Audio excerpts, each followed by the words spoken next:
Welcome my curious friend. Today I am going to introduce you chapter 5 lines and angles of class 9th. Okay तो lines and angle chapter के intro में क्या क्या होगा बताता हूं ना, टेंशन क्यों ले रहे हो। इसमें कुछ बेसिक टर्म्स एंड डेफिनेशन होगा, इसके बारे में हम जानेंगे, जैसे लाइन, लाइन सेगमेंट, रे और ये क्या क्या है हमारा collinear point, non collinear point, ये सब क्या है, थोड़ा सा बेसिक डेफिनेशन है, टर्म्स एंड डेफिनेशन है। ठीक है, ये इसलिए बताऊंगा क्योंकि पूरे चैप्टर में इसके बारे में बार बार बात होगी तो आपको सब कुछ क्लियर रहे। हम एंगल्स के बारे में जानेंगे, एक्यूट एंगल, स्ट्रेट एंगल, ये सब के बारे में बात होगी, क्लियर हो गई। इंटरसेक्टिंग लाइंस के बारे में हम समझेंगे, जानेंगे, पेयर्स ऑफ एंगल्स के बारे में, और उसके बाद एक्सियोम के बारे में हम जानेंगे। एक्सियोम क्या होता है जानते हो? एक्सियोम जो ट्रू इमेजिनेशन या ट्रू एजप्शन होता है, जैसे 2 + 2 4 होता है तो एक ट्रू एजप्शन है, हमने सही किया, लेकिन इसको प्रूव करने की जरूरत नहीं है। सूरज पूरब से निकलता है, क्या इसको प्रूव करने की जरूरत है? नहीं है, यूनिवर्सल ट्रूथ है। तो एक्सियोम क्या होता है? ऐसे ट्रू एजप्शन या ट्रू इमेजिनेशन जिसको प्रूव ना किया गया हो लेकिन ये यूनिवर्सल ट्रूथ हो तो उसको एक्सियोम कहते हैं। ठीक है, तो एक्सियोम के बारे में पढ़ेंगे, 4-5 एक्सियोम लगता है, 1 2 ऐसे 3 या 4 एक्सियोम है, उसको हम समझेंगे, और थ्योरम्स को हम समझेंगे। थ्योरम अगर हमारा कोई है तो वो तो लिख दिया गया है कि ये ऐसे होता है, तो थ्योरम का मतलब उसको प्रूव करके बताइए जो लिखा हुआ है। जैसे यहाँ पे लिखा है if two line intersect each other then the vertically opposite angles are equal, तो इसको हमें प्रूव करना होगा। यहाँ पे कह रहा है कि अगर दो इंटरसेक्टिंग लाइंस ईच अदर कर रही हैं, two line intersect each other then vertically opposite angle are equal, तो हम तो जानते हो इक्वल होता है, लेकिन इसको प्रूव करके हमें बताना होगा। तो इस तरह से हमारे बहुत से बेसिक टर्म्स एंड डेफिनेशन है, और उसके बाद एक्सियोम है, उसके बाद थ्योरम्स है। इस तरह से मैं सब कुछ इंट्रोडक्शन दूंगा, पैरेलल लाइंस एंड ट्रांसवर्सल, और इसमें घबराना नहीं है, corresponding angle, alternate interior angle है, इस तरह से सब कुछ मैं आपको क्लियरिटी से बताऊंगा। क्लियर है? Lines parallel to same line, इस तरह से हमारे कितने सब कुछ है। और कहाँ पे गया हमारा angle, sum property of triangles में से ये सब बताऊंगा। ये थ्योरम 6.7 है, तो इसमें थ्योरम हमारे कितने हैं? 6.7 6.8 थ्योरम है। ठीक है, लगभग 8 थ्योरम इसमें है, तो सब कुछ एकदम क्लियरिटी से बताऊंगा, कोई टेंशन की बात नहीं है। तो चलो स्टार्ट करते हैं। तो जो हमारा चैप्टर का नेम है लाइंस एंड एंगल्स, तो पहले हम समझेंगे लाइंस के बारे में थोड़ा समझेंगे, उसके बाद एंगल्स के बारे में समझेंगे। तो सबसे पहले हमारा क्या है? लाइंस। अब यहाँ पे लाइंस की थोड़ी सी डिफिनीशन होती है। लाइन तो आपके दिमाग में जैसे लाइन कहा जाता है, आपके दिमाग में तुरंत ही आ जाता है कि लाइन क्या होता है, लेकिन उसका थोड़ा सा डेफिनेशन भी हम समझेंगे। क्लियर है? तो लाइन क्या होता है? Line is a collection of points which extended infinitely. It is a one dimensional figure which has a length but no width. इसका मतलब क्या है? इसका मतलब यह है कि लाइन हमारा जो होता है वो कलेक्शन ऑफ पॉइंट्स होता है। जैसे यहाँ पे एक हमने लाइन बनाया तो ये छोटे छोटे छोटे छोटे पॉइंट से मिलकर बना हुआ है। ठीक है, आप कहेंगे ऐसा कैसे आप कह सकते हैं? तो ये छोटे छोटे पॉइंट से मिलकर बना है, और ये कहाँ तक जाता है? इनफाइनाइट तक। ये इधर भी इनफाइनाइट तक, ये इधर भी इनफाइनाइट तक। अब ये वन डायमेंशनल फिगर होता है which has length but no width. आप कहेंगे ये एक्सटेंडेड इनफाइनाइटली, तो पॉइंट से कैसे? तो जैसे आप किसी भी क्लास 9th में आइटम्स पढ़ा होगा, ठीक है, मैटर्स के बारे में और आइटम्स के बारे में पढ़ा होगा, तो सबसे क्या आइटम्स क्या होता है? किसी भी चीज को आप तोड़ते जाइए तोड़ते जाइए तोड़ते जाइए तो सबसे छोटा यूनिट को हम आइटम कहते हैं। आइटम के नीचे भी इलेक्ट्रॉन, प्रोटॉन और न्यूट्रॉन होते हैं। तो इस तरह से जब माइक्रोस्कोपिक लेवल पे देखेंगे तो लाइन हमारा पॉइंट से मिलके बना हुआ है, छोटे छोटे पॉइंट से, कलेक्शन ऑफ पॉइंट्स आपको दिखाई देगा। क्लियर हो गया इतनी बात? अब ये होता है कैसे? वन डायमेंशनल फिगर है, तो यहाँ पर जो आपकी लेंथ होती है लाइन की वो इनफाइनाइट होती है। इतना तो पता है आपके पास कि ये इधर इनफाइनाइट तक जाएगा, ये इधर इनफाइनाइट तक जाएगा। समझ गए? अब लेंथ के कंपैरिजन में जो हमारा विड्थ है, विड्थ तो होगा, अगर माइक्रोस्कोपिक लेवल पे देखेंगे तो विड्थ थोड़ा सा बहुत होगा, मतलब नेग्लेक्ट करने के बराबर होगा, लेकिन होगा। तो इसलिए जो हमारा लेंथ है वो बहुत ज़्यादा है, इनफाइनाइट है, उसके कंपेयर में हमारा जो विड्थ है उस कुछ नहीं है। इसलिए जनरल फॉर्म में हम कह देते हैं, क्या कह देते हैं कि इसके पास सिर्फ लेंथ है, ब्रेथ नहीं है। ठीक है, समझ गए इतनी बात? इसीलिए कहा जाता है line is a collection of point which extended infinitely, और ये वन डायमेंशनल फिगर है जिसके पास सिर्फ लेंथ होता है, ब्रेथ नहीं होता है। इतनी बात क्लियर हो गई? अब दूसरे नंबर पे आते हैं इंटरसेक्टिंग लाइन। अब इंटरसेक्टिंग लाइन कोई भी इस तरह से लाइन है, कोई भी इस तरह से लाइन है, अगर ये एक दूसरे से इंटरसेक्ट करती है कहीं पे, ये लाइन, एक लाइन एल है, एक लाइन एम है, ये लाइन इससे अगर मीट कर गई कहीं पर, एक पॉइंट पर, एक ही पॉइंट पे मीट करेंगी, एक पॉइंट पे मीट कर गई, दूसरा कह सकते हैं कोई कि ऐसी दो लाइंस जिसमें एक पॉइंट कॉमन हो, तो सबसे सही है कि ऐसी दो लाइंस जो एक दूसरे से कहीं पर मीट कर जाएं, एक पॉइंट पर एक दूसरे से इंटरसेक्ट करें एक पॉइंट पर, तो ऐसी लाइन को हम क्या कहते हैं, इंटरसेक्टिंग लाइन। तो वही यहाँ पे लिखा हुआ है, two or more lines are intersecting, मतलब एक दूसरे को कट करती हैं कहीं ना कहीं पर, और meeting at A common point. ये कॉमन पॉइंट है, कैसे कॉमन पॉइंट है, जब आप इस लाइन से चलेंगे तो इसमें भी ये पॉइंट आ रहा है, जब इस लाइन से चलेंगे तो इसमें भी ये पॉइंट आ रहा है point, then these lines are called intersecting line. तो ये सब यार बताने वाली चीज नहीं है, बस आप ऐसे पता पा जाएंगे कि ये इंटरसेक्टिंग लाइन है। तो इंटरसेक्टिंग का लाइन का मतलब ये आप समझ ले कि कोई एक ही पॉइंट सिर्फ कॉमन रहेगा, सिर्फ एक पॉइंट, कोई एक पॉइंट पे ही इंटरसेक्ट करेगा, एक ही पॉइंट कॉमन रहेगा, एक ही पॉइंट पे मीट करेगा। अब यहाँ पे सबसे पहले आप देख लें लाइन को कैसे लिखा जाता है। तो हमारा अगर हम लाइन हमारा देखो इस तरह से है, तो लाइन को आप स्मॉल लेटर से भी LMN किसी स्मॉल लेटर से आप इसको रिप्रेजेंट कर सकते हैं, एक तरीका ये हो गया। और दूसरा, अगर आपको पॉइंट्स के स्टाइल में आपको रिप्रेजेंट करना है तो इसको A मानना होगा, इसको B मानना होगा, और यहाँ पे लिखना हो AB लिखना होगा, और इसके ऊपर भी छोटा सा लाइन बनाना होगा दोनों तरफ एरो करके, या आप इस तरह से लिखेंगे लाइन AB। तो लाइन को रिप्रेजेंट करने के 3 तरीके हो गए, ठीक है। और इंटरसेक्टिंग लाइन है, अब ये भी लाइन है, ठीक है। तो यहाँ पे आप लिख सकते हैं कि PQ लाइन इंटरसेक्टिंग लाइन क्या है हमारा, RS है। तो इस तरह से आप कर सकते हैं। तो लाइन को रिप्रेजेंट करने का तरीका, लाइन क्या होता है, इंटरसेक्टिंग लाइन क्या होता है, इतना बात क्लियर हो गया। अब हम आगे चलते हैं। यहाँ पे अब हमारा आ गया पैरेलल लाइंस। तो पैरेलल लाइंस तो यार जानते होगे, इसमें कौन सी बड़ी बात है, लाइन हमने पढ़ लिया, इंटरसेक्टिंग लाइन पढ़ लिया।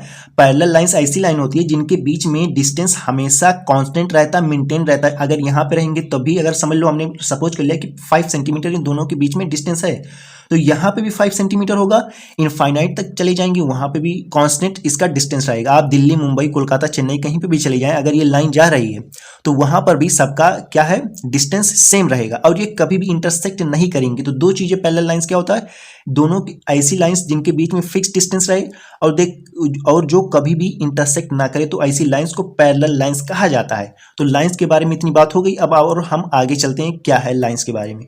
अब यहाँ पे हमारे पास है लाइन सेगमेंट। तो लाइन सेगमेंट के नेम से ही पता चल रहा है कि क्या कहना चाह रहा है। तो लाइन का मतलब, तो लाइन होता है, सेगमेंट का मतलब आप गूगल कर लें, सेगमेंट का मतलब होता है पार्ट, टुकड़ा, हिस्सा, यही होता है। तो लाइन सेगमेंट मतलब लाइन का टुकड़ा।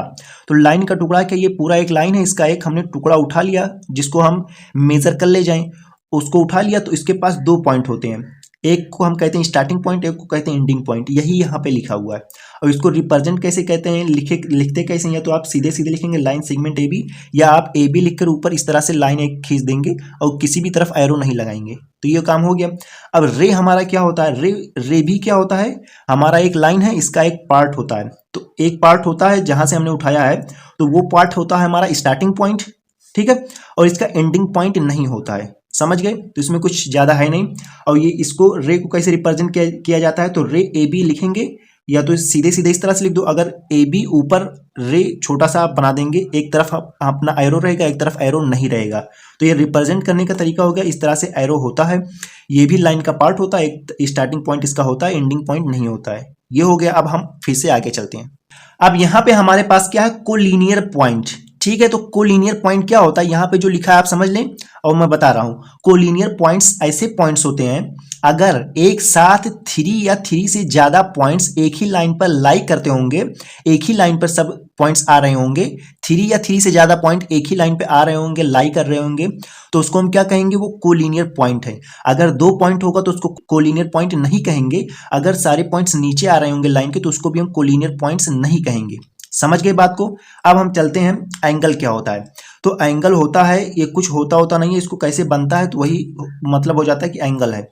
N angle is made up of 2 rays starting from a common starting and initial point.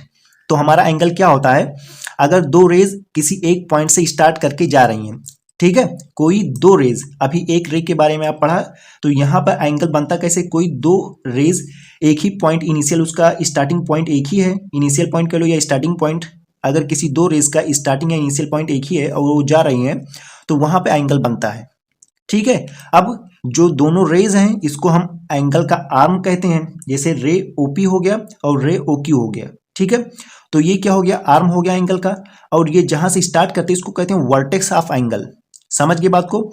इसको रिप्रेजेंट कैसे किया जाता है, एंगल को इस तरह से बनाएंगे, ये पूरा एंगल इसी तरह से है, एरो नहीं लगाएंगे, इस तरह से हम कर देंगे, ये हो गया रिप्रेजेंटेशन। क्लियर हो गया। तो angle is made up of two rays starting from a common initial या स्टार्टिंग पॉइंट। ये हमारा आर्म हो गया, ये आर्म हो गया, ये वर्टेक्स हो गया, क्लियर हो गया एंगल। अब हम आगे बढ़ते हैं, देखते हैं क्या है। तो हमने अब देखा कि एंगल बनता कैसे है, क्लियर हो गया। अब हम देखेंगे कि डिफरेंट टाइप्स के एंगल क्या क्या है, कितने टाइप्स के एंगल्स होते हैं, उसको हम थोड़ा सा समझ लें। तो यहाँ पे हमने 5 टाइप्स के एंगल्स मैंने बताया हुआ है।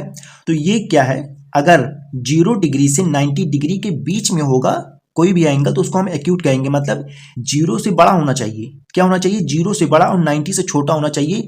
तो इन सारे एंगल्स को हम क्या कहेंगे, एक्यूट एंगल कहेंगे। समझ गए।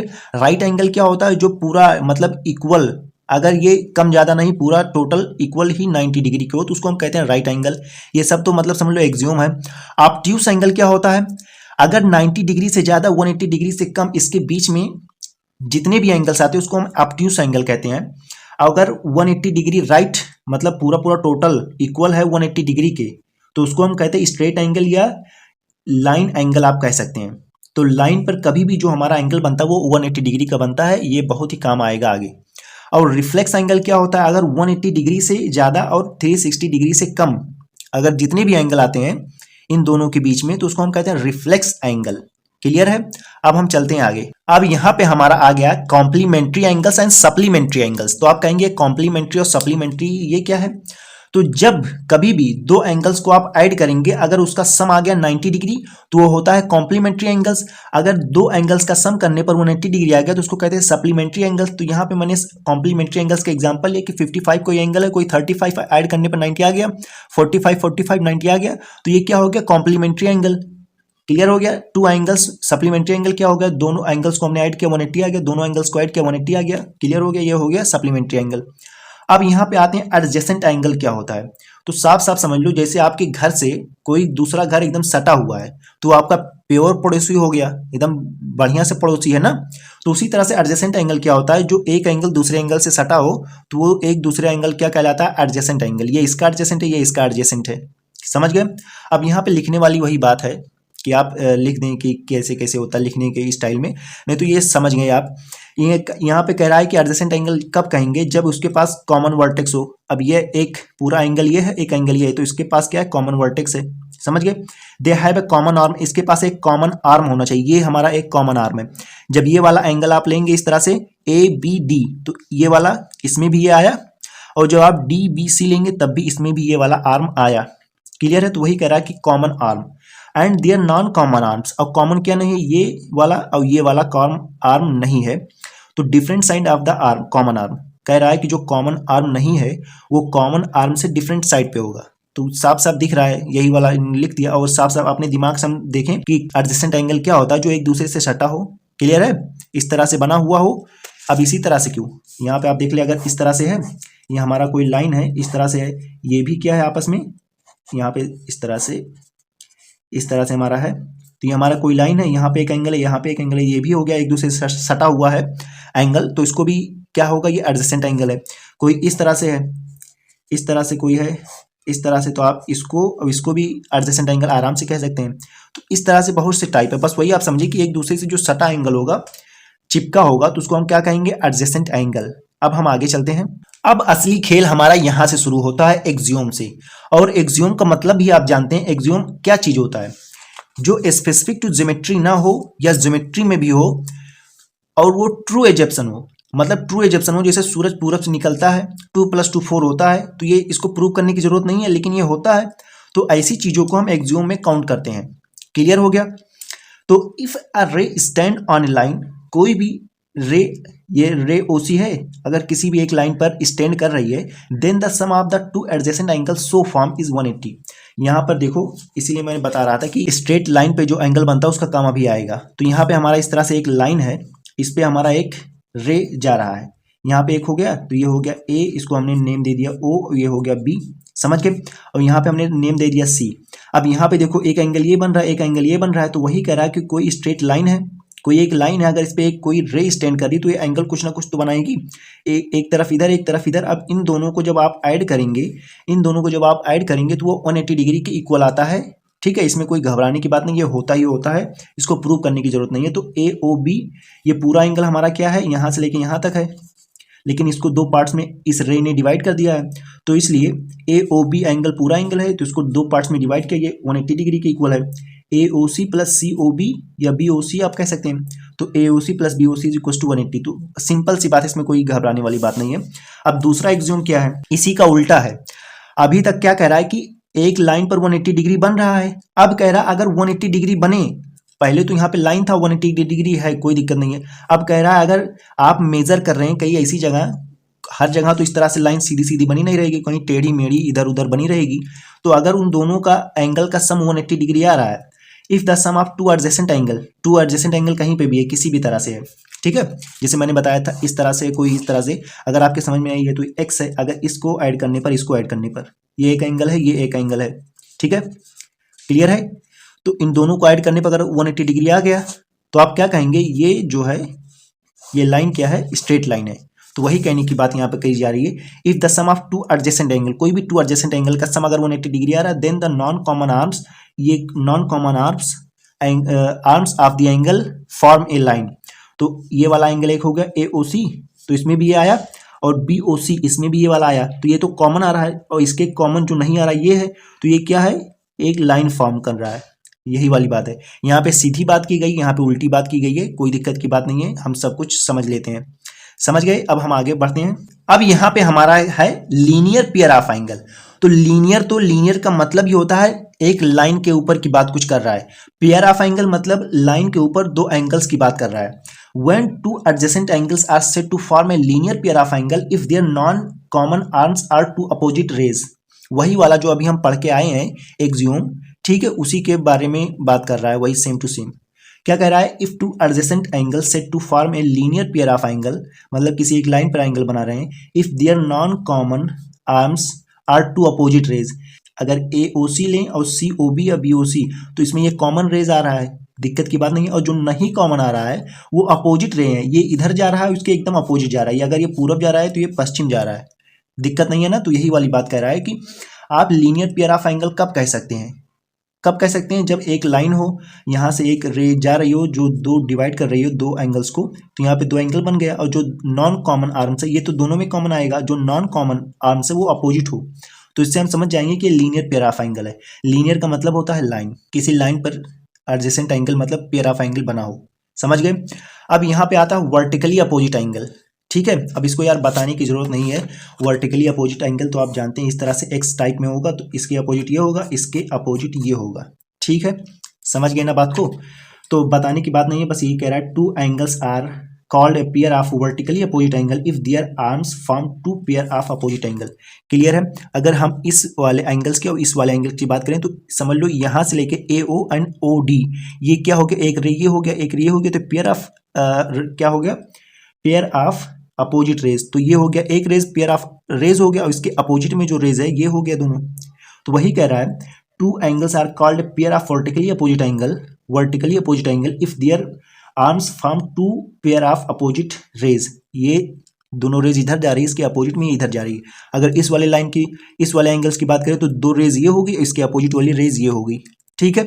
तो समझने वाली बात है, ये सब आएगा नहीं ज्यादातर, ठीक है। अब हम आगे बढ़ते हैं। अब यहाँ पे हमारा आता है थ्योरम 6.1। तो सबसे बड़ी और सबसे अच्छी बात यही है, असली खेल यहाँ से शुरू होता है एक्सियोम से और हमारा थ्योरम से। और आप तो पहले ही से जानते होंगे लाइन सेगमेंट पैरेलल लाइंस, ये सब तो आप जानते होंगे, लेकिन जो इसमें एक्सियोम आया है और जो थ्योरम से आया है, सबसे खतरनाक क्या है, थ्योरम से, क्योंकि इसको प्रूव करने की भी जरूरत होती है। तो चलो स्टार्ट करते हैं, प्रूव करते हैं। यहाँ पे अभी आपने वर्टिकली अपोजिट एंगल पढ़ा है, उसको प्रूव अप करने की जरूरत है। यहाँ पे क्या कह रहा है, थ्योरम है हमारा, if two line intersect each other, एक लाइन ये है, एक लाइन ये है, एक दूसरे से इंटरसेक्ट करती है, then the vertically opposite angle are equal. तो ये कह रहा है कि अगर दो रेज अगर इंटरसेक्ट करती हैं ईच अदर से तो वर्टिकली अपोजिट एंगल इक्वल होता है। तो ये थ्योरम है, मतलब इसको प्रूव करने की जरूरत है। तो हमको क्या क्या प्रूव करने की जरूरत है, एंगल AOC ये वाला एंगल, और ये इसको दिखाना BOD के इक्वल, ये इसके इक्वल दिखाना, इसको इसके इक्वल दिखाना है, ये हमने कर दिया। अब इसको करेंगे कैसे, तो अभी हम लाइन ही पढ़ के आए हुए हैं, तो उसी लाइन के और रे के मदद से हम करेंगे। कैसे करेंगे, हमें पहले इसको और इसको इक्वल दिखाना है।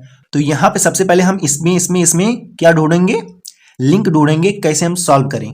तो आपको समझ में नहीं आ रहा होगा, तो सबसे पहले आप क्या करेंगे, रे OA हम इसकी बात करेंगे, क्योंकि एक लाइन पर इसको देखो इस तरह से है, अगर हम नीचे वाले को भूल जाएं, इसको भूल जाएं, तो इसी तरह से तो है, ठीक है, इसी तरह से कोई दिक्कत वाली बात नहीं है। यहाँ पे एक एंगल ये हो गया, एक एंगल ये हो गया, ये ओ है, ये सी है और ये डी है। ठीक है, इसी तरह तो बना है सी ओ डी। क्लियर है, और ये हमारा है ए। तो हमने समझ लिया कि ये क्या है, एक स्ट्रेट लाइन है, इस पे ये रे हमारा ओ ए स्टैंड कर रहा है। क्लियर हो गया ना। तो लिखेंगे ray O A stand on line C D. उसके बाद ये एक एंगल, ये एंगल क्या होता है 180 डिग्री, तो ए ओ सी प्लस ए ओ डी। क्लियर है, ये 180 डिग्री के, सिंपल सी बात हो गई। इसके बाद अब हमारा रे ओ डी। अब यहाँ पे देखो, ये इस तरह से हमने बना लिया, अब इस तरह से बनाना पड़ेगा। ये हो गया इस तरह से, ये वाला रे हमको दिखाना होगा। तो ये हो गया हमारा ए, ये हो गया हमारा बी, ये हो गया ओ और ये हो गया डी। तो ये एक एंगल ये हो गया, एक एंगल ये हो गया। ठीक है, तो यहाँ पे क्या रे O D, ray O D stand on line A B. ठीक है, इसको अब यहाँ पे भूलना होगा। अब आप जानते हैं एक लाइन पर जो एंगल बनता है एडजेसेंट एंगल वो 180 डिग्री होता है, एक्सियोम है ना, इसमें कोई प्रूव करने की जरूरत नहीं है। तो वही वाला हमने लिखा कि ए ओ डी, ठीक है, A O D plus D O B या बी ओ डी, आप जो भी कहें, ये भी 180 डिग्री है। अब ये भी 180 डिग्री, ये भी 180 डिग्री है। उसके बाद हम दोनों को इक्वल कर देंगे, ये बराबर ये कर दिया। अब यहाँ से ये और ये कट जाएगा, बड़े आराम से कट जाएगा। और यहाँ से angle A O C equal to B O D आ जाएगा ना, A O C plus B O D दोनों इक्वल आ गया। प्रूव कर दिया हमने एक। अब दूसरे वाले को कैसे प्रूव करेंगे, अब यहाँ पे हमें प्रूव क्या करना है, ये एंड ये A O D is equal to B O C. अब इसको प्रूव करने के लिए हमें इसको चाहिए, तो या तो इधर से या इधर से लिंक ढूंढना है। तो क्या करेंगे, आपको सबसे पहले ray O D stand on line A B, हम इसको पूरे को भूल जाएंगे, ray O D stand on line A B. ठीक है, इसको 180 डिग्री करेंगे, समझ रहे हो ना बात को, क्लियर है। तो इसको हम कर चुके हैं, कहाँ पे कर चुके हैं, ये वाला।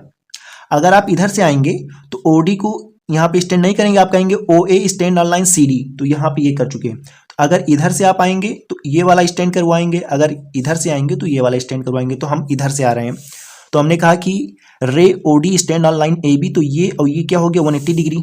ठीक है, तो इसको लिखो या ना लिखो, यहाँ पे पहले ही लिखा हुआ है, समझ गए। और ये भी पहले से लिखा हुआ, अगर इस तरफ से आएंगे।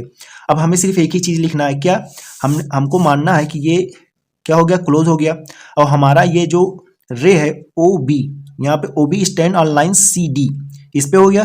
तो डी ओ बी या हाँ बी ओ डी कहो या डी ओ बी, एंगल को लिखने का तरीका चाहे इधर से लिखो चाहे इधर से लिखो, क्लियर है।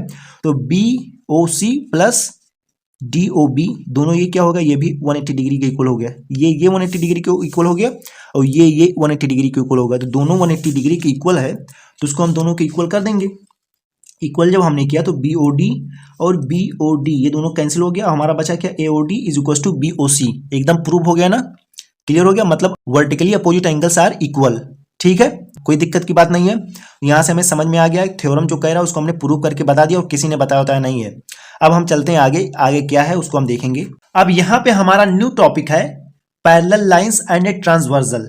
अब इसमें ट्रांसवर्सल क्या है, a line which intersect two or more lines at a distinct point is called a transversal. मतलब जब कभी भी दो या दो से ज्यादा लाइंस को कोई एक तीसरी या चौथी लाइन कट करेगी, इंटरसेक्ट करेगी, तो उस लाइन को हम क्या कहते हैं, ट्रांसवर्सल। जैसे यहाँ पे ये दो लाइन है, इसको ये तीसरी लाइन एल इन दोनों को कट किया है। ठीक है, इसने कहाँ पर इंटरसेक्ट यहाँ पे किया है, यहाँ पे किया है एट ए डिफरेंट पॉइंट। तो डिस्टिंक्ट पॉइंट मतलब डिफरेंट पॉइंट, तो पी एंड क्यू पर।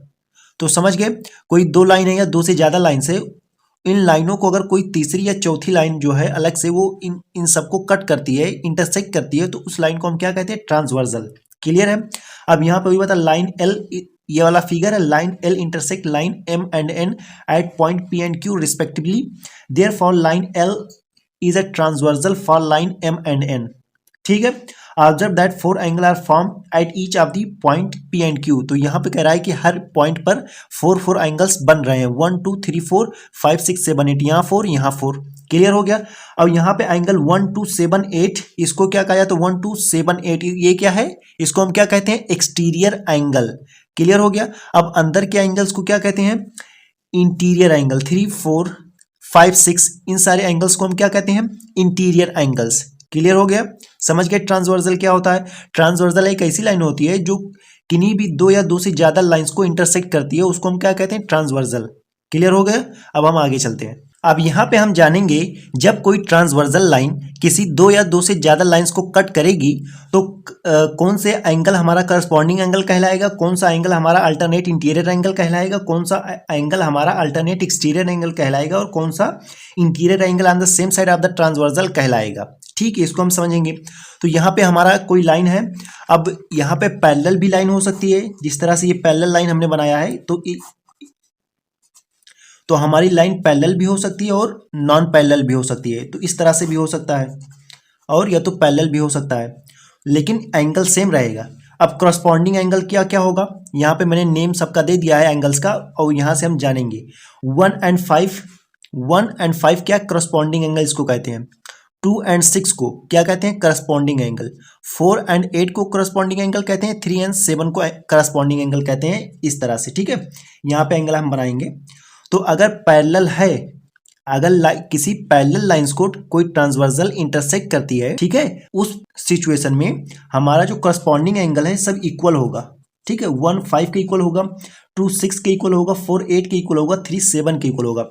अगर पैरेलल लाइन नहीं है, जैसे यहाँ पे ये पैरेलल लाइन नहीं है ना, तो कोई जरूरी नहीं है कि इक्वल हो या ना हो, कोई जरूरी नहीं है। लेकिन अगर पैरेलल लाइंस को इंटरसेक्ट करती है कोई ट्रांसवर्सल और इस तरह से करस्पॉन्डिंग एंगल है तो वो इक्वल होगा। ठीक है, 1 5 के इक्वल होगा, 2 6 के इक्वल, 4 8 के, 3 7 के। इस तरह से अल्टरनेट इंटीरियर एंगल्स है। अल्टरनेट इंटीरियर एंगल क्या होगा, सबसे पहले इंटीरियर एंगल ये होता है, अल्टरनेट का मतलब ये है, इसकी बात नहीं कर रहा है, इसका अल्टरनेट इधर, इधर से इधर, इधर से इधर। तो 4 and 6 है, 3 and 5 है। क्लियर हो गया, अल्टरनेट इंटीरियर एंगल है। अब एक सिचुएशन और आती है, अगर किसी पैरेलल लाइंस को ये ट्रांसवर्सल इंटरसेक्ट करेगी तब इक्वल होगा। 4 6 के इक्वल होगा, 3 5 के इक्वल होगा। अगर पैरेलल लाइन को ट्रांसवर्सल लाइन कट नहीं करेगी, इंटरसेक्ट नहीं करेगी, तो उस सिचुएशन में नहीं इक्वल होगा। इक्वल कब होगा, 4 6 के इक्वल, 3 5 के इक्वल कब होगा, जब पैरेलल लाइन को ट्रांसवर्सल इंटरसेक्ट करेगी। इसी तरह से यहाँ पे अल्टरनेट एक्सटीरियर एंगल क्या होता है, 1 7 यहाँ पे था, यहाँ से यहाँ तक, और ये हो गया 1 7 and 2 8। क्लियर हो गया यहाँ पर। अब वही वाली बात फिर से आती है, अगर पैरेलल लाइन है, पैरेलल लाइन को कोई ट्रांसवर्सल इंटरसेक्ट किया है तो उस सिचुएशन में क्या होगा, 1 7 के इक्वल होगा, 2 8 के इक्वल होगा। अगर पैरेलल लाइन को कट नहीं किया है, पैरेलल लाइन को ट्रांसवर्सल ने इंटरसेक्ट नहीं किया है, ठीक है, तो इस सिचुएशन में क्या होगा, ये इक्वल नहीं होगा, सिर्फ नाम रहेगा कि हाँ ये एक्सटीरियर एंगल है। समझ गए। अब यहाँ पे आता है लास्ट में हमारा क्या, interior angle on the same side of the transversal. तो इसका क्या मतलब है, 3 and 6 and 4 and 5 ये क्या है, इंटीरियर एंगल। सबसे पहली बात, interior angle on the same side of the transversal. तो ये है same side of the transversal, ये हमारा transversal same side interior angle की बात कर रहा है। तो ये साइड एक साइड हो गया, ये एक साइड ये सेम साइड हो गया। ठीक है, तो इसको क्या कहा जाता है, 3 and 6 को क्या कहा जाता है, interior angle on the same side of the transversal. 4 and 5 को interior angle on the same side of the transversal. इतनी बात हो गई। अब अगर लाइन पैरेलल होगी, जिसको ट्रांसवर्सल ने कट किया है, इंटरसेक्ट किया है, अगर वो पैरेलल होगी तो इन दोनों का सम क्या होगा, 4 एंगल 4 प्लस एंगल 5 का जो सम होगा वो क्या होगा, 180 डिग्री होगा। इस बात को याद रखना। और 3 और प्लस एंगल 6 का जो हमारा सम होगा वो 180 डिग्री होगा। कब, जब पैरेलल लाइन को कोई ट्रांसवर्सल कट करेगी। अगर पैरेलल लाइन नहीं होगा, जैसे यहाँ पे एक लाइन ये है, एक लाइन ये है, और कोई ट्रांसवर्सल इधर से आ रहा है, तो ये दोनों पैरेलल लाइन नहीं है, तो वहां पर ये 180 डिग्री के इक्वल नहीं होगा। ठीक है, तो यहाँ से हमें 2-3 बात पता चली है। अब हम आगे चलते हैं। अब यहाँ पे हम देखेंगे कि interior angle on the same side of the transversal को 2-3 नामों से और हम जानते हैं। ठीक है, तो एग्जाम में कभी इस तरह से भी दे दे तो आपको दिमाग में रहना चाहिए, आपको याद रहना चाहिए। ठीक है, क्योंकि बच्चों को कंफ्यूज इसी से किया जाता है, नेम बदलकर, कभी कुछ इस तरह से, मतलब अजीबोगरीब काम कर जिससे बच्चे का आता होगा लेकिन वो बेचारा कर नहीं पाता, उसका नंबर कट जाता। तो इसको याद कर लेना कि interior angle on the same side of the transversal कोई कहे, या कॉन्जिक्यूटिव इंटीरियर एंगल कहे, या अलाइड एंगल्स कहे, या को इंटीरियर एंगल कहे, सब क्या है, सेम है, कोई दिक्कत वाली बात नहीं है। तो इसको आप रट लेना, याद कर लेना, समझ लेना। क्लियर हो गया। अब यहां से हमारा शुरू होता है एक्सियोम। एक्सियोम क्या होता है, जल्दी बताओ। एक्सियोम क्या होता है, ट्रू एजप्शन, ट्रू इमेजिनेशन होता है।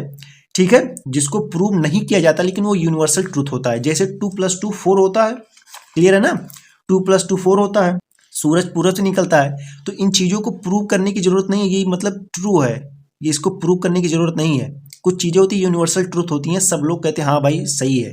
ठीक है, तो ऐसी ट्रू इमेजिनेशन, ऐसा ट्रू एजप्शन जो मतलब यूनिवर्सल ट्रूथ हो, तो उसको क्या कहते हैं, एक्सियोम कहते हैं।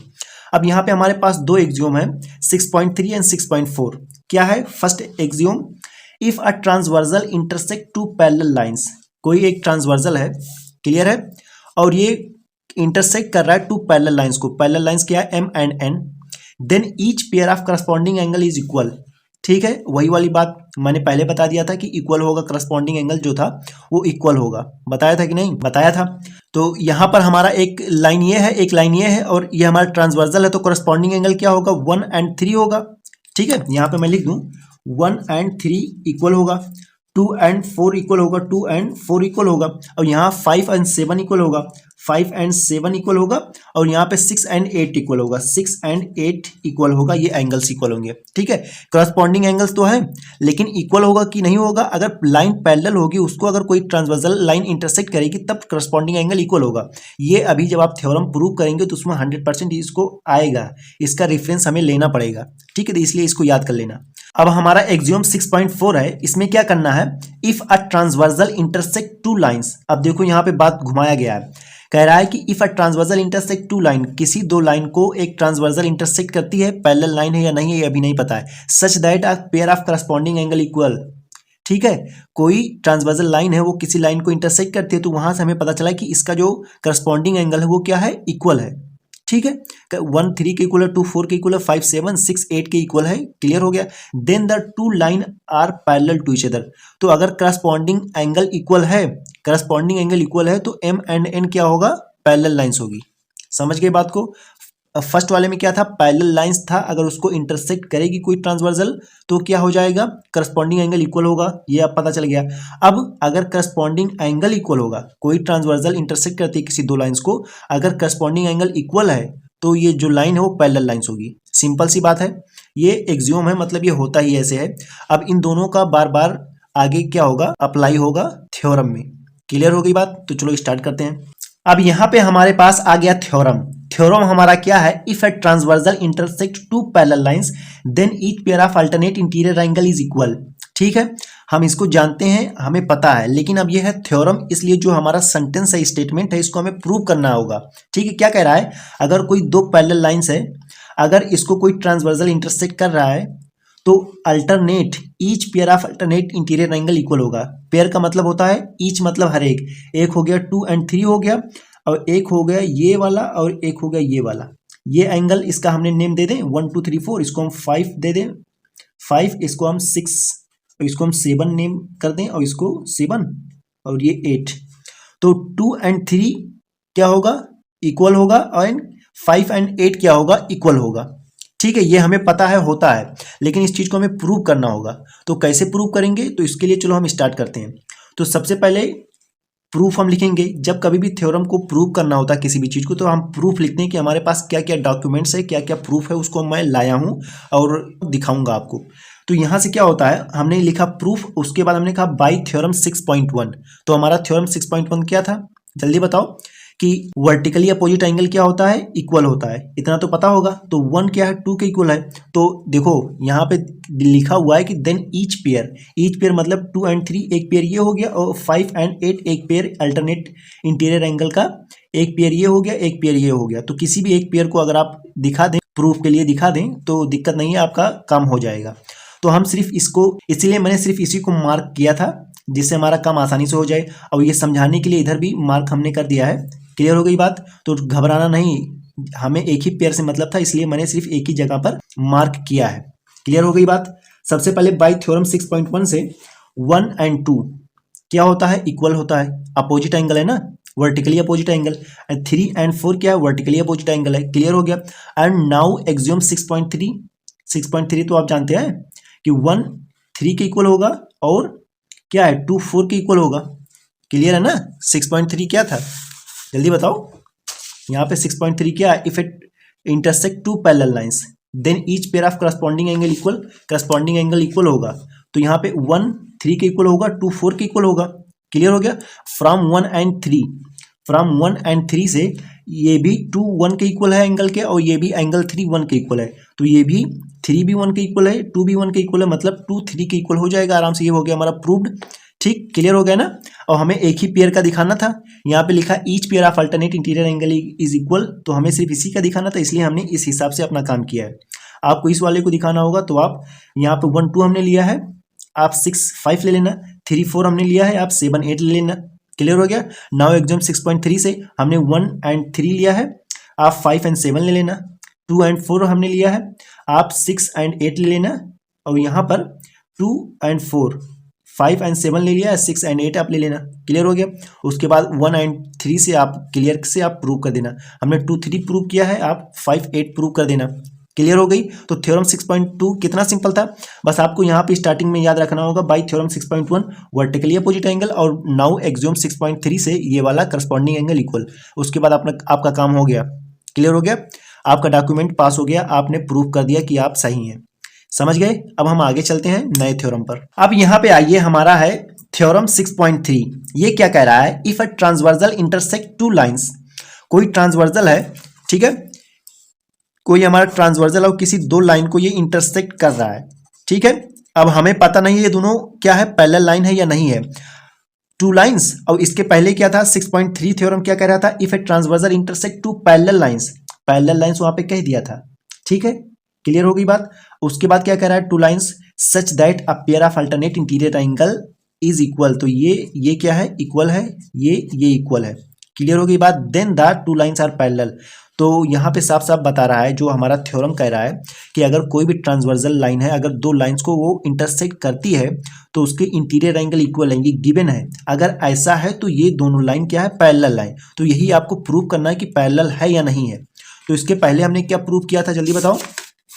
हमने काम किया था अपना 2 एंड 3 को अल्टरनेट इंटीरियर एंगल हमने दिखाया था इक्वल होता है। अब यहाँ पर 6.3 में हमें क्या करना है, यहाँ पे कह दिया अल्टरनेट इंटीरियर एंगल इक्वल होता है। अब हमें पैरेलल दिखाना है। अब यहाँ पे पैरेलल बताया था कि पैरेलल है, इंटीरियर एंगल को हमें दिखाना था। तो यही वाला काम लगभग उसमें भी करना है, 6.3 में भी यहाँ पे करना है। तो घबराने की बात नहीं है, हम चलो स्टार्ट करते हैं। तो हमारे पास गिवन क्या है, यहाँ पे गिवन है कि अल्टरनेट इंटीरियर एंगल क्या है, 1 4 के इक्वल है, 2 एंड 3 के इक्वल है। क्लियर हो गया, ये गिवन हो गया। समझ गए बात को। अब क्या है, वर्टिकली अपोजिट एंगल तो आपने जानते होंगे ना, और पहचानते भी होंगे। 1 5 के इक्वल है वर्टिकली अपोजिट एंगल। समझ गए, 1 5 के इक्वल है। और हमें सिर्फ एक ही पेयर को हम प्रूव कर देंगे, हमारा सारा काम हो जाएगा।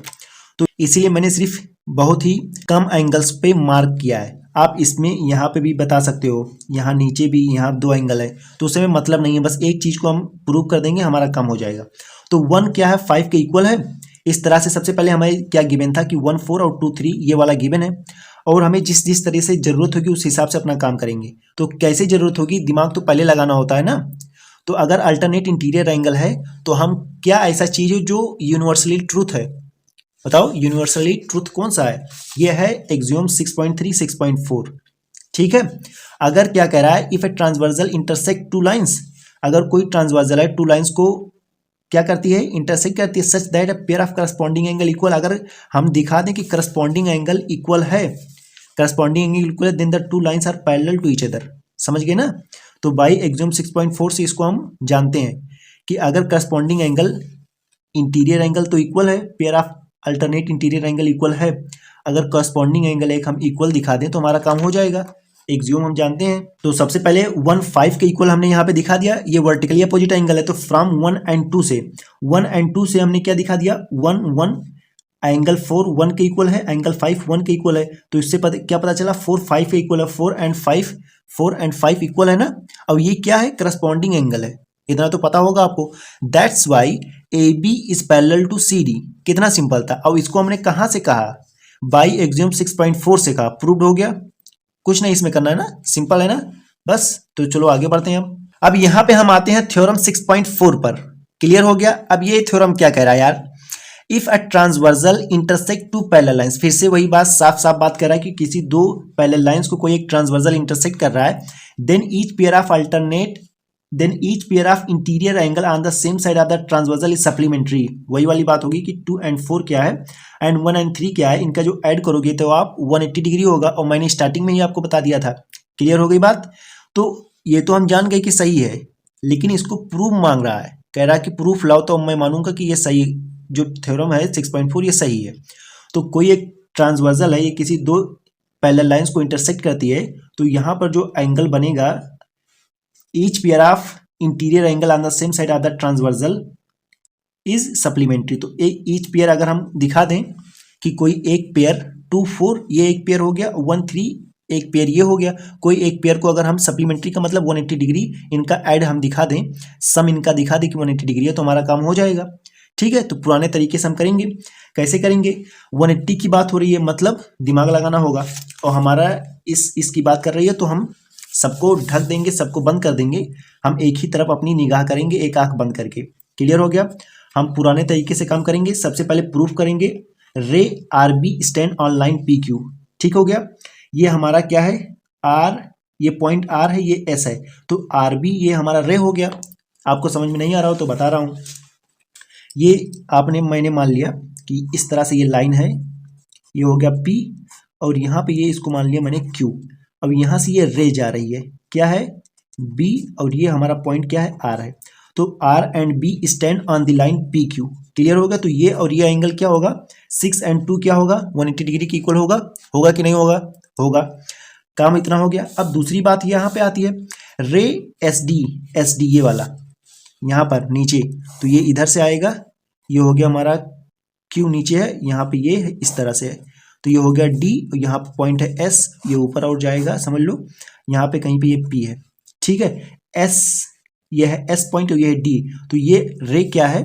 Stand on line P Q. Line तो दोनों की सेम हो गई। ये अगर इसको हम ढक दें तो इधर भी ये लाइन है, इस पे ये रे जा रही है, इस पे भी ये रे जा रही है। क्लियर हो गई बात? तो यहाँ से ये वाला एंगल और प्लस ये वाला एंगल दोनों को मिलाकर 4 and 8 180 डिग्री हो जाएगा कि नहीं? हो जाएगा, कोई घबराने वाली बात नहीं है। और आप जानते हैं कि ट्रांसवर्सल कोई है, अगर 2 पैरेलल लाइंस को इंटरसेक्ट करती है तो करस्पॉन्डिंग एंगल इक्वल होता है। होता है कि नहीं होता है? होता है। 6 4 के इक्वल है, 5 3 के इक्वल है, 1 7 के इक्वल है, 2 8 के इक्वल है। कोई बात नहीं है, कोई दिक्कत की बात नहीं है। अब हमें चाहिए क्या? 2 and 4 का जो सम है 180 डिग्री आ जाए, या 1 and 3 का जो सम है 180 डिग्री आ जाए। तो यहाँ पे 6 and 2 है, देखो 6 and 2 है, 4 and 8 है।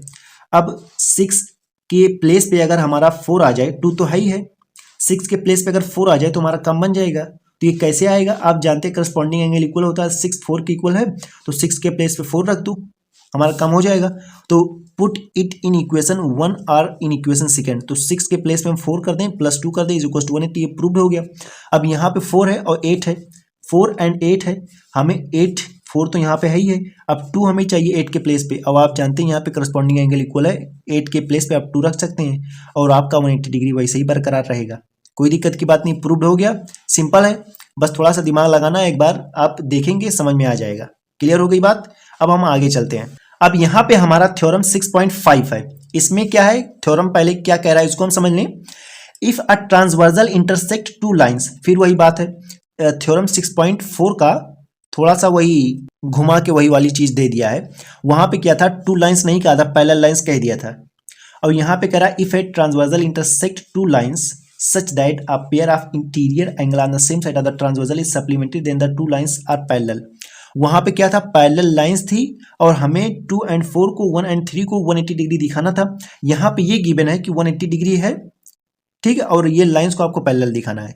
तो वही घुमा फिरा के वही वाली बात करी जा रही है कि कोई एक ट्रांसवर्सल अगर किसी 2 लाइंस को कट करती है, और इस तरह से कट करती है कि उसके जो पेयर ऑफ, क्या इसका नाम है, pair of interior angle on the same side of the transversal supplementary अगर है, मतलब गिवन दे दिया है कि 2 + 4 180 है, 1 and 3 180 डिग्री है, तो बताओ कि क्या ये दोनों लाइन क्या है? पैरेलल है। इसने बता दिया कि ये दोनों लाइन पैरेलल है, लेकिन हम तो जानते हैं और पहचानते भी हैं, लेकिन क्या है? ये थ्योरम है, इसलिए हमें प्रूफ देना होगा। तो चलो हम प्रूफ देते हैं, हमें कोई दिक्कत की बात नहीं, हमारे पास सारे डॉक्यूमेंट्स हैं। सबसे पहले क्या है? गिवन क्या है? 2 and 4 180 डिग्री होता है, और 1 and 3 भी क्या है? 180 डिग्री होगा। लेकिन हम एक ही से काम चलाएंगे, एक ही पेयर का हम दिखाएंगे, ज्यादा इसमें झंझट नहीं करेंगे। ठीक हो गई? तो इसीलिए मैंने सिर्फ एक ही pair of interior angle on the same side of the transversal मैंने दिखाया। 2 and 4 क्या होगा? 180 डिग्री। अब प्रूफ हम करेंगे यहाँ पे, ray R B stand on the line, जिस तरह से हमने 6.4 में किया था उस तरह से इसमें भी करेंगे। R B stand on line P Q, तो 6 + 2 180 डिग्री हो जाएगा, आराम से हो जाएगा।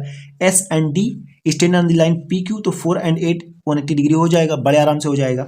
अब फ्रॉम 1 एंड 2, अब वहां पे क्या था, हमने 4 के प्लेस पे और करस्पॉन्डिंग एंगल इक्वल था तो 4 तो था ही, और 8 के प्लेस पे हमने 2 रख दिया था, और यहाँ पे 6 के प्लेस पे आप क्या रख सकते हैं, 6 एंड 4 इक्वल होता है तो 6 के प्लेस पे 4 रख सकते हैं। तो वहां पर हमारा आ गया था कि 180 डिग्री हमको दिखाना था supplementary angle, I mean to say that supplementary हमें प्रूव करना था, तो उसको हमने कर दिया था। अब यहाँ पे सप्लीमेंट्री दोनों है, हमें लाना क्या है, जल्दी बताओ, पैरेलल लाइंस बतानी है। तो पैरेलल लाइंस बताने के लिए आप जानते हैं करस्पॉन्डिंग एंगल हमें दिखाना होता है, क्योंकि एक्सियोम ये है, एक्सियोम क्या होता है जिसे प्रूफ की जरूरत नहीं होती है। तो फ्रॉम 1 एंड 2 ये और ये इसको हमने क्या किया, इक्वल दिखा दिया, 2 4 एंड 6 प्लस 2 कर दिया, तो यहाँ से 4 एंड 6 क्या हो गया, इक्वल हो गया। और आप जानते हैं 6 एंड 4 हो गया, मतलब ये क्या है, करस्पॉन्डिंग एंगल है। अगर करस्पॉन्डिंग एंगल इक्वल आ गया, इसका मतलब दोनों क्या है, पैरेलल लाइंस है। ये कैसे पैरेलल लाइंस है, बाय एक्सियोम 6.4 से ये प्रूव्ड हो गया। सिंपल सी बात है, कोई घबराने की बात नहीं है, एक बार 2 बार 3 बार आप कर ले जाएंगे तो जिंदगी में कभी भूलेंगे नहीं। अब हम चलते हैं थ्योरम 6.6 पर। तो यहाँ पे हमारा थ्योरम 6.6 है, ये क्या है, lines which are parallel to the same line are parallel to each other, मतलब ये हमारे 3 पैरेलल लाइंस हैं, एल हमारा एन के पैरेलल है, एम भी हमारा एन के पैरेलल है, तो क्या एल एंड एम भी पैरेलल होगा, क्लियर हो गई। तो ये हमारा ट्रांसवर्सल एक लाइन है ओ, ये हमको हमारे 1 2 3 पैरेलल लाइंस को कट करती हुई जा रही है, इंटरसेक्ट करती हुई जा रही है। ये इसके पैरेलल हमें पता है, ये इसके पैरेलल हमें पता है, लेकिन क्या ये दोनों आपस में पैरेलल हैं? तो चलो स्टार्ट करते हैं, प्रूफ हम देंगे, हमारे पास सारे डॉक्यूमेंट्स हैं। L is parallel to N, clear हो गई। तो यहाँ से करस्पॉन्डिंग एंगल भी इक्वल होगा, होगा ना। और उसके बाद एम भी एन के पैरेलल है तो इसका भी करस्पॉन्डिंग एंगल इक्वल होगा, क्लियर हो गया।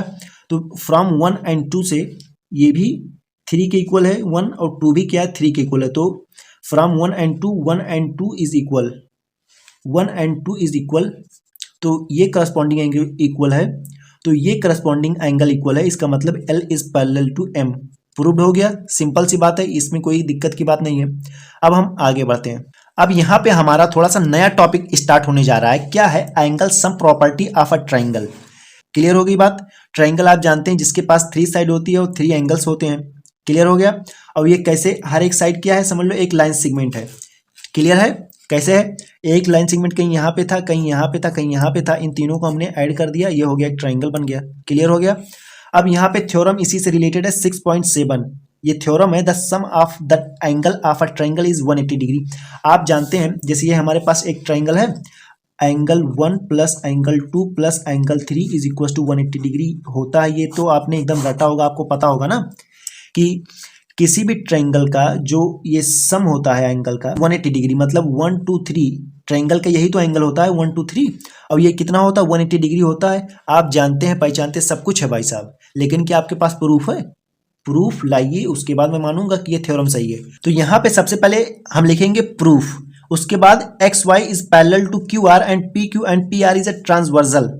इसका मतलब क्या हो गया कि हमारे पास यहाँ पर एक ट्राइंगल था प्यारा सा अच्छा सा, 1 2 3 हमने एंगल्स का नाम दे दिया, पी क्यू आर भी हमने ट्राइंगल का भी नेम दे दिया है, कोई दिक्कत की बात नहीं है। अब इसका कहने का मतलब क्या है, X Y is parallel to Q R, ठीक है। यहाँ पे जब हमने अगर लाइन यहाँ पे माना है एक्स एंड वाई, तो ये किसके पैरेलल है, क्यू आर के पैरेलल है, क्लियर होगी बात। ये हमारा एक्स वाई है, ये पैरेलल है एक्स क्यू आर के, समझ गई बात को। और देखो इसको आप इस तरह से भी कर सकते हैं, एक ट्राइंगल यही है, क्लियर हो गई बात, ये क्यू है, ये आर है, ये क्या है, पी है। आप जो दूसरी लाइन ले सकते हैं ये इसके पैरेलल हो सकती है, एक लाइन इधर से ले सकते हैं इसके पैरेलल हो सकती है, एक लाइन आप इधर ले सकते हैं इसके पैरेलल हो सकती है। तो आपके ऊपर है, जहां पर भी आप एक्स वाई लाइन को आपको मानना ही मानना है जो कि अपोजिट साइड से पैरेलल हो। तो यहाँ पे आप ले सकते हैं कोई एक लाइन यहाँ पे ले सकते हो जो इसके पैरेलल हो, लेकिन मुझे सबसे सही लगा यहाँ पर इस वाले फिगर के लिए यहाँ पर ऊपर, ठीक है। एक्स वाई मैंने मान लिया है कि ये पैरेलल है क्यू आर के, क्लियर हो गया। अगर ये पैरेलल है इसके तो पी क्यू, ये हो गया पी क्यू और ये हो गया P R is the transversal है। ट्रांसवर्सल का मतलब क्या होगा, किसी भी दो पैरेलल लाइंस को जो कट करती है तीसरी लाइन, उसको क्या कहते हैं, ट्रांसवर्सल। अब ये ट्रांसवर्सल कैसे है, जैसे ये एक पैरेलल लाइंस है, ये एक लाइन है एक्स वाई, और यहाँ पे नीचे हमने मान लिया है क्यू आर, ये एक लाइन सेगमेंट है, लाइन का टुकड़ा ही है, तो वही समझ लो एक लाइन है। अब यहाँ पर जो ये क्यू एंड पी है, ये इस तरह से जा रहा है ना, तो कट तो किया है ये इसको, तो ये क्या हो गया, ट्रांसवर्सल हो गया। पी एंड क्यू क्या हो गया, एक ट्रांसवर्सल का काम कर रहा है, समझ रहे हो ना बात को। ये क्या कर रहा है काम, ट्रांसवर्जल का। और जो अप्लाई होता है ट्रांसवर्जल लाइन पर, अगर किसी दो पैरेलल लाइंस को कट करती है, तो यहाँ पर भी सेम टू सेम वही बात है। अगर इस लाइन सेगमेंट को हम आगे बढ़ाएंगे, इसको पीछे बढ़ाएंगे, तो ये एक लाइन का काम करेगा, इसको भी एक लाइन का काम करेगा। तो जो एंगल्स के बारे में जो कुछ प्रॉपर्टी हमने पढ़ी थी वो सब यहाँ पे अप्लाई होगा, तो इससे टेंशन ना लेना। तो यहाँ पे एक हो गया हमारा P और ये हो गया Q, तो ये हो गया हमारा ट्रांसवर्जल की तरह से काम कर रहा है। तो ये हो गया ये, और ये एंगल हमारा क्या होगा, इक्वल होगा। अभी मैं बता रहा हूँ। और यहाँ पे सेकंड वाला क्या था, इस तरह से है, क्या है हमारा X एंड ये Y है, और यहाँ पर ये है हमारा Q एंड R। समझ गए यहाँ पे, और यहाँ पे ये पॉइंट है। अब यहाँ पे अब की बार P एंड R भी ये क्या है, ट्रांसवर्जल है। तो इसको मैंने अलग अलग इसलिए दिखाया जिसकी वजह से आपके दिमाग में आ जाए कि हाँ सही में ये ट्रांसवर्जल की तरह से काम कर रहा है। ये हमारा P पॉइंट था, ये हमारा R पॉइंट था। तो अगर सिर्फ एक ही लाइन सेगमेंट को, एक ही लाइन को हम सब कुछ देखेंगे तो हमें पता चलेगा हाँ ये ट्रांसवर्जल की तरह से ये काम कर रहा है। समझ रहे हो ना। तो अगर एक ही साथ हम देख रहे हैं PQ और PR को, तो हमें नहीं लग रहा है कि ये ट्रांसवर्जल है, लेकिन जब अलग अलग से देखेंगे तो हमें लगेगा कि हाँ ये ट्रांसवर्जल है। तो इतना काम हो गया कि XY parallel to PR and PQ and PR is a transversal. अब यहाँ से क्या होगा, जब ट्रांसवर्जल है तो 4 2 के इक्वल होगा। 4 क्या होगा, 2 के इक्वल होगा। 4 2 के इक्वल होगा। क्लियर हो गया ना। क्यों इक्वल होगा, क्योंकि अल्टरनेट इंटीरियर एंगल है। ये इधर जाएगा, ये इधर जाएगा, ये इधर अगर जा रहा है तो अल्टरनेट इंटीरियर एंगल्स पता है ना, ये इक्वल होगा 4 एंड 2 के। और यहाँ पे क्या होगा, 5 एंड 3 के इक्वल होगा। 5 एंड 3, यहाँ पे ये है 5 और ये क्या है 3, 5 एंड 3। क्लियर हो गई यहाँ से, ये दोनों इक्वल हो गया। समझ गए आप। अब इसको हमने क्या किया, दोनों को ऐड कर दिया है, तो 4 एंड 5 कर दिया, 2 एंड 3 कर दिया है। अब आप जानते हैं हमें लाना क्या है, sum of the angles of the triangle is 180 degree. तो ट्राइंगल के जितने भी एंगल है उनके 1 2 3 हमने नेम दिया है, तो हमारा आ रहा है 2 एंड 3। कमी क्या है, एंगल 1 की कमी है, तो दोनों तरफ हम एंगल 1 को क्या करते हैं, ऐड कर देते हैं। इधर भी 1 इधर भी 1, एंगल को ऐड कर दिया हमने। तो 1 2 3 को हमने 180 डिग्री लिखा। कैसे लिख दिया, क्योंकि आप जानते हैं कि किसी भी एक लाइन पर जो एंगल बनता है वो 180 डिग्री होता है। तो यहाँ पे आपके पास है, ये हमारी इस तरह से लाइन है, और यहाँ पर इस तरह से और इस तरह से है, एक ये हो गया। तो 1 2 3, ठीक है। ये क्या 4, ये क्या 1, ये क्या 5। तो पूरा टोटल एंगल हमारा है XPY इज इक्वल टू क्या हो गया, angle 4 plus angle 1 plus angle 5 is equal to 180 degree हो गया। तो इसी के प्लेस पे हमने क्या कर दिया है, यहाँ पर 180 डिग्री लिख दिया है, इसके इज इक्वल टू 180 डिग्री। समझ गए बात को। जैसे हमारे पास यहाँ पे लाइन है, अब यहाँ से कितनी भी लाइन यहाँ से गुजर जाए, लेकिन पूरे का सम क्या होगा, 180 डिग्री होगा। क्यों होगा, क्योंकि जिस पर ये एंगल बन रहा है वो क्या है, एक स्ट्रेट लाइन है। तो स्ट्रेट लाइन पर 180 डिग्री का ही एंगल बनता है। ठीक है। तो 415 क्या होगा टोटल, ये हो गया 180 डिग्री।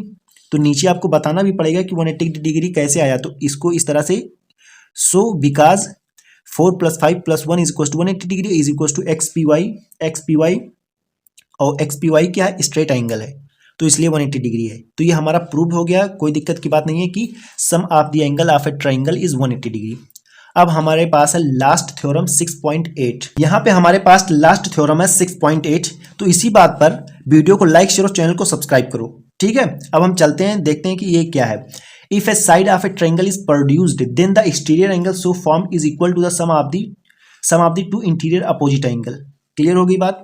यहाँ पे साफ साफ इसका कहने का मतलब है, कोई हमारा ट्राइंगल है इस तरह से, अगर इसका एक साइड प्रोड्यूस कर दें, आप बाहर निकाल दें, triangle is if a side of a triangle is produce, जैसे ये एक लाइन, एक साइड को हमने प्रोड्यूस कर दिया, बाहर निकाल दिया, तो यहाँ पे एंगल 1 है, यहाँ पे 2 है, यहाँ पे 3 है, यहाँ पे 4 है।